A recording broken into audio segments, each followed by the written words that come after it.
Angers, premier non relégable, accueille Amiens, 3 points devant.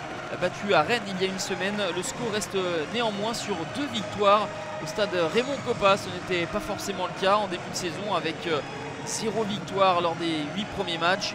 Dernièrement, les hommes de Stéphane Moulin ont montré des choses intéressantes à domicile et veulent confirmer face à Amiens qui s'est incliné lors de ses 4 derniers déplacements.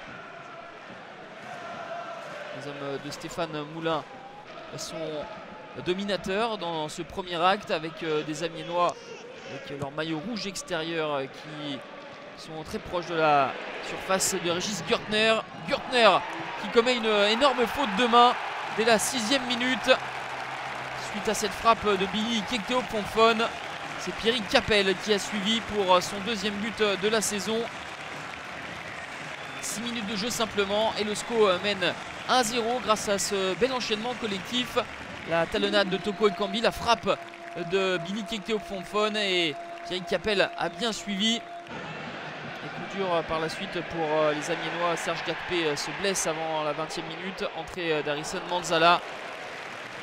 Régis Gürtner s'interpose par la suite sur cette frappe cadrée de Flavien Tay. Énormément de fautes techniques de la part des Picards et les Angevins en profitent. Car Toko Ekambi bute sur Régis Gürtner qui est resté dans sa partie malgré sa faute de main initiale. 1-0 pour Angers qui a marqué très tôt et n'a pas énormément été inquiété. Le SCO n'a pas gardé sa cage inviolée lors des 13 derniers matchs. Et pour l'heure, Ludovic Butel n'a pas énormément de travail. En deuxième mi-temps, les hommes de Stéphane Moulin essayent d'enfoncer le clou et de marquer ce but du break. Car Toko Ekambi, le meilleur buteur du club, est en échec face à Régis Gürtner.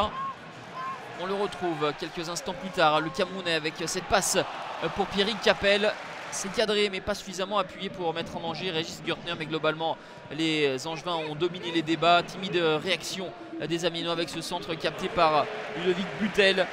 Aucun tir cadré pour les hommes de Christophe Pellissier dans cette rencontre. On va en rester là, 1-0 score final. Court mais précieux succès des Angevins qui signent une 3e victoire de rang à domicile et reviennent à la hauteur des Amiénois qui chutent à l'extérieur pour la 5e fois consécutive.